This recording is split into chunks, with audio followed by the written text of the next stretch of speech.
Hey, so can the president ask you about your political beliefs before you even apply for a federal job? That's the question at the center of a brand new lawsuit filed this week by three of the biggest federal employee unions, AFGE, AFSCME, and NAGE, against the Office of Personnel Management. I'm Sean, a federal employee attorney, and on this Friday, I just finished reading a 54-page complaint, so you don't have to. Let's talk about what's really going on, what's at stake, and what it means for you, why you should follow this case, and why we'll follow it here for you. Here's the short version. Earlier this year, OPM rolled out something called the Merit Hiring Plan. Buried inside it was a so-called loyalty question. Every job posting at GS5 and above now includes a short answer section asking, how would you help advance the president's executive orders and policy priorities in this role? On paper, it looks optional. But the lawsuit lays out how agencies have been trained to treat these essays as meaningful. The answers go to hiring managers and political leadership before anyone gets hired.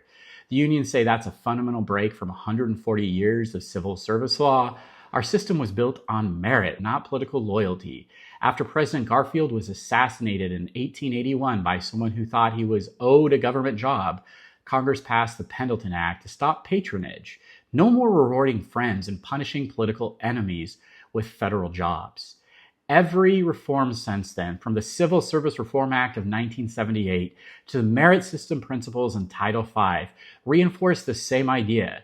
The federal jobs are about skill, fairness, and integrity, not allegiance to whoever's in the White House. The lawsuit says OPM just threw that out the window. According to the complaint, the loyalty question violates the Constitution in 4 big ways. First, they argue it imposes an unconstitutional condition, making political loyalty a factor in hiring.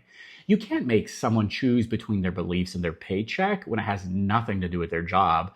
Second, it compels speech. Applicants feel forced to write an essay praising the president's policies, even if they disagree, just to stay competitive.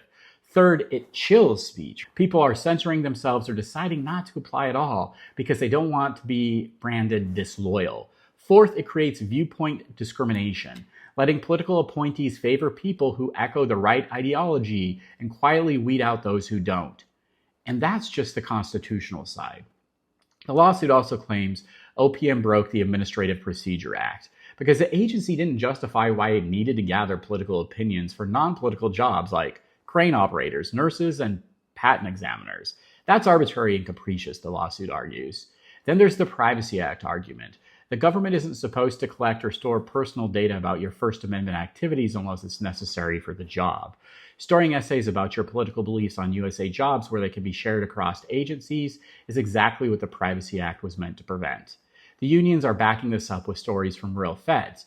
One former Department of Education employee said she felt she had to answer the question just to reapply for her job after reduction in force. She had to scroll through nearly 200 executive orders just to find one she could safely write about. Others say they stopped applying for jobs altogether.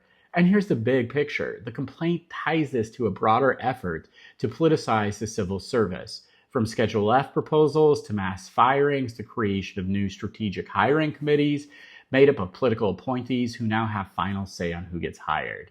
If the unions win, the court could order OPM to pull the question from all job postings, delete any stored answers, and reaffirm that federal jobs must be based on ability, on merit, not ideology. If they lose, we could see political loyalty become an unofficial hiring criterion for thousands of positions that were never meant to be partisan. Now I want to hear from you. Do you think this loyalty question is just an overreach that violates the core of the merit system? Is it a great idea? Is it a bad idea?